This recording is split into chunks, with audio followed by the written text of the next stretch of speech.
Welcome back, one and all, to another episode of Kamen Riding Revice, the last episode of 2021.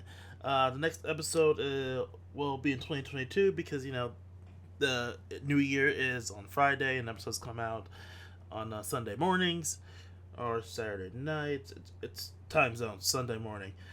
Uh, so the next episode will be the first episode of 2022.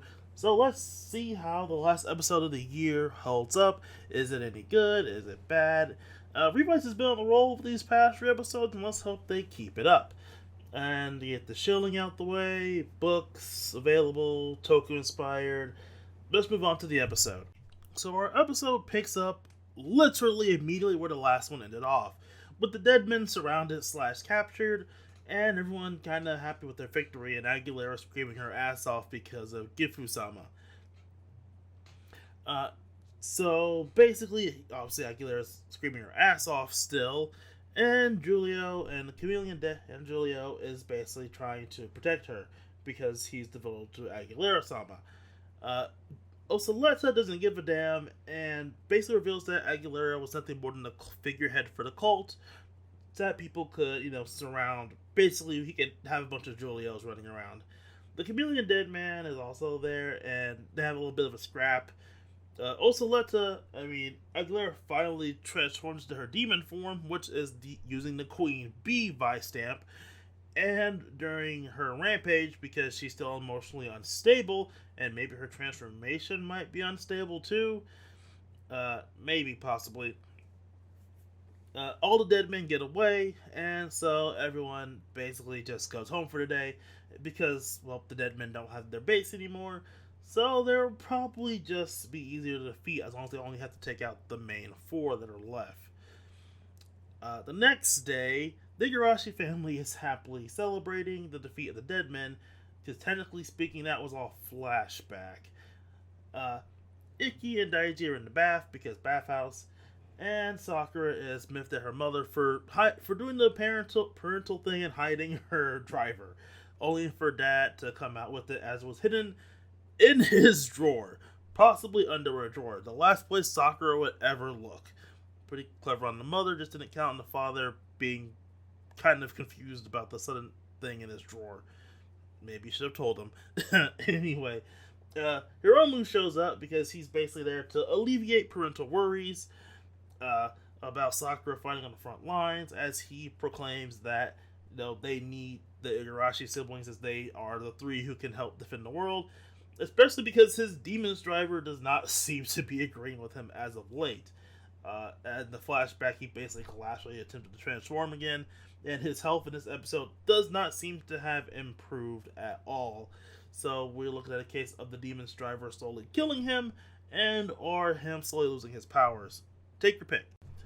After getting the parents on the side, he also suggests that the father goes to the hospital, the Phoenix Hospital, to get his back with that, as it's still kind of messed up from, well, he sprained it last week and it's still hurt from, the previous week's episode. So he does that, and the family goes on a shopping trip, which is actually a plant. Meanwhile, with the dead men, Julio is simping for Osaleta, is basically simping for Aguilera, as hard as he possibly can, getting her back her old outfit, which is pretty convenient considering the fact she probably shouldn't go around in the big ballroom dress, or big red wedding dress all the time, because it's pretty damn, suspicious. I'd say her last dress wasn't as suspicious, but Anyway, he's dedicated to helping her and trying to find a way for them to get revenge and get Gifu-sama back. Meanwhile, Osaleta has revealed his true intentions, as he wanted to take over the world. Because, of course, with the Chameleon Deadman agreeing to help him by basically doing what he did before, infiltrating the enemy group, in this case Phoenix / the Igarashi family, and taking everyone out slowly but surely. Which would be a clever plan if he didn't do this already. Yeah, the family goes out, minus Dad is at the hospital. They go out grocery shopping, and the Chameleon Deadman attacks Ikki's mother, basically taking her appearance and attempting to take Ikki out. However, as he's done this before, and, well, this wasn't the best of opportunities he could have done to do this, he is easily found out and leads to a big fight. The Igarashi siblings show their mother just how powerful they are, and she celebrates her children.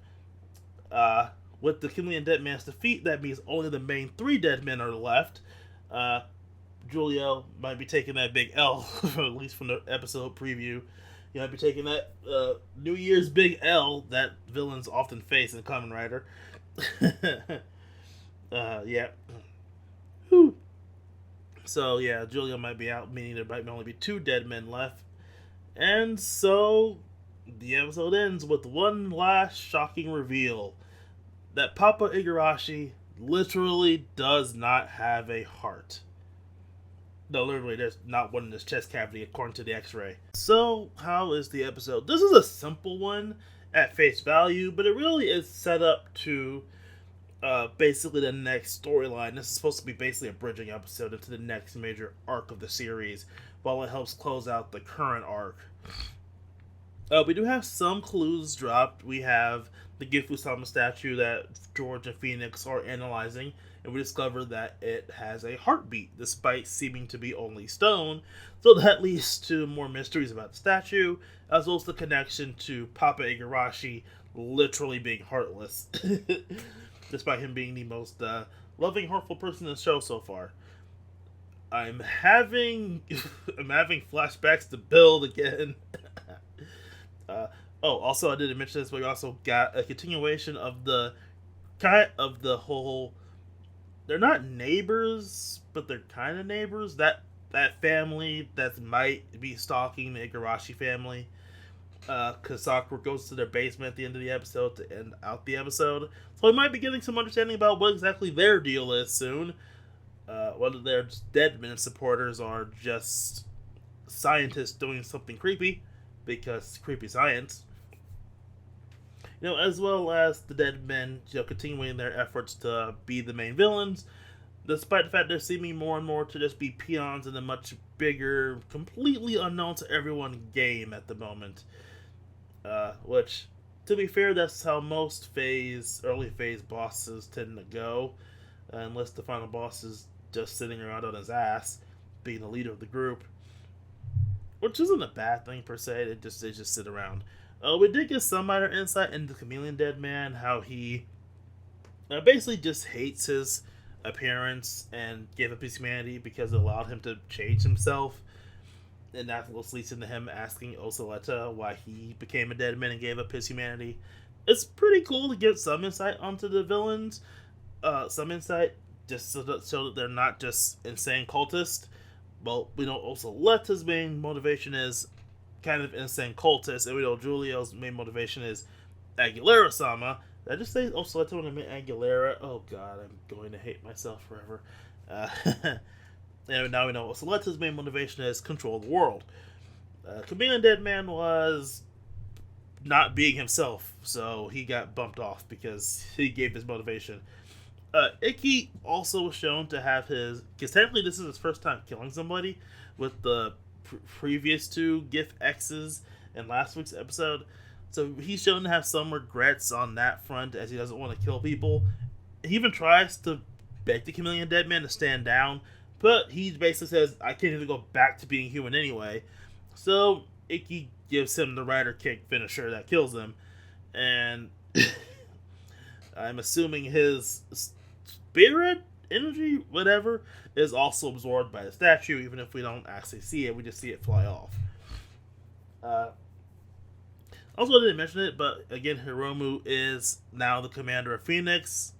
But it's interesting because he gets a big white cloak, and I don't think he's going to be doing any fighting in the rest of the series, which means no more demon suit, which is sad to say. Hopefully we'll be understanding what exactly is going on with him.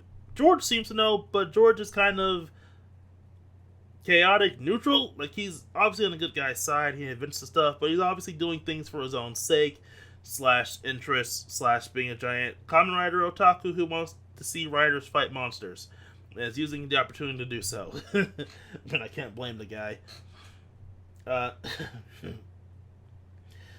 Final notes are basically good episode. Pretty simple overall compared to a lot of episodes. This wasn't a fight heavy episode, but it was still a simple, quick episode. I liked it. I honestly think this will do better on a rewatch once we have like the full bridging episodes complete. And let's hope this trend of really good episodes keeps going. I mean, Revice hasn't really had a really bad episode yet, so maybe we could continue the Kamen Riding tradition of the first 12 episodes being really good, or the first 20 episodes being really good before things start to slow down in the midpoint. And with that said, I'll see you all next time.